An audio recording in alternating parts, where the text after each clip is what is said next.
अभी परसों ही हम अपना नित्य का पाठ कर रहे थे, तो स्कंद पुराण में एक बहुत सही, बहुत बढ़िया लिखने योग्य श्लोक आया।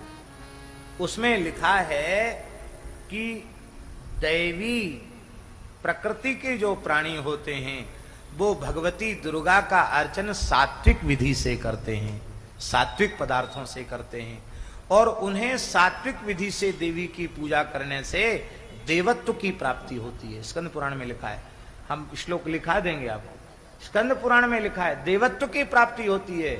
और आसुरी पद्धति से जब किसी देवी देवता का यजन किया जाता है, देवी देवता के नाम पर मद्य मांस आदि निषिद्ध पदार्थों का प्रयोग किया जाता है, बलि दी जाती है, तो वो मनुष्य असुर हो जाता है, आसुर भाव को प्राप्त करता है। और उस तामसी उपासना से ऐश्वर्य की प्राप्ति तो हो जाती, कई बार कामना की पूर्ति हो जाती है, लौकिक ऐश्वर्य भी मिल जाता है, लेकिन नरक निश्चित है और असुर बनना पक्का है। तो भगवान ने तो आपको आदमी बनाया, पर आप खुद आदमी से राक्षस बनना चाहते हो, तो देवी देवताओं के नाम पर आप निरीह प्राणियों की हत्या करें, अन्यथा किसी प्राणी की हत्या नहीं करनी चाहिए, किसी प्राणी की हिंसा नहीं करनी चाहिए। हिंसा का संकल्प भी हिंसा के जैसा है। कई बार कर्मकांड के प्रकरण में प्रत्यक्ष बलि तो लोग नहीं देते, पर कूष्मांड बलि देते हैं। कुमड़े की बलि देंगे, सफेद कुमड़ा, और तुरंत उसमें हल्दी और थोड़ा सिंदूर डाल करके उसका कलर तुरंत बदल देंगे, फिर वो अलग अलग देवी देवताओं को रख देंगे। अरे भाई, इस हिंसा की कल्पना की भी क्या आवश्यकता है?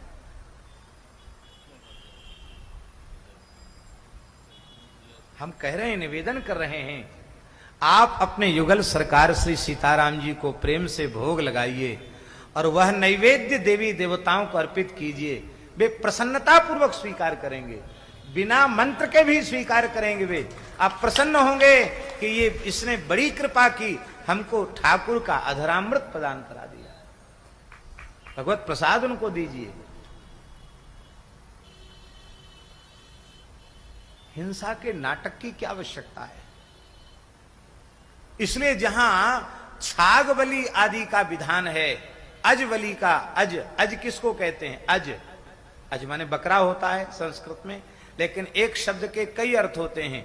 जो बीज 3 वर्ष पुराने हो जाते हैं उन्हें अज कहा जाता है, क्योंकि वो जो है उनमें अंकुरण नहीं होता। उनको आप खेत में डाल दीजिए तो 3-4 साल पुराने बीज उगते नहीं हैं। इसका मतलब है यज्ञ ऐसे बीजों से करना चाहिए जिनमें अंकुरण न हो। अब खेत में बोने योग्य नहीं है, वो घुने हुए तो नहीं होना चाहिए, लेकिन तिल जौ चावल आदि 3 वर्ष पुराने हों, उनसे आप यज्ञ कीजिए। और उसी 3-4 वर्ष पुराने अन्न के आटे से, चूर्ण से, और विधान जहां है वहां पिष्ट पशु का विधान है, साक्षात किसी पशु का विधान नहीं है। और इस सिद्धांत को जगतगुरु श्री मध्वाचार्य जी ने अपने सिद्धांत में, अपने दर्शन में विशेष रूप से शास्त्रीय पक्ष को स्थापित किया है। महाभारत आदि ग्रंथों में भी इस विषय को खूब अच्छी प्रकार से स्थापित किया गया है।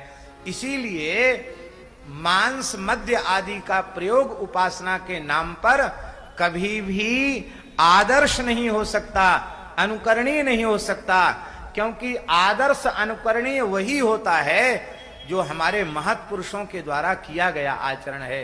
रावण का आचरण आदर्श नहीं होगा कि आहुति दे तो रुधिर अरु भैंसा, तो आहुति दे तो रुधिर अरु भैंसा, यदि ये प्रेरणा आप तो कुंभकर्ण से प्राप्त करेंगे, मेघनाद से प्राप्त करेंगे और ऐसा यज्ञ करेंगे तो वो आसुर अनुष्ठान होगा।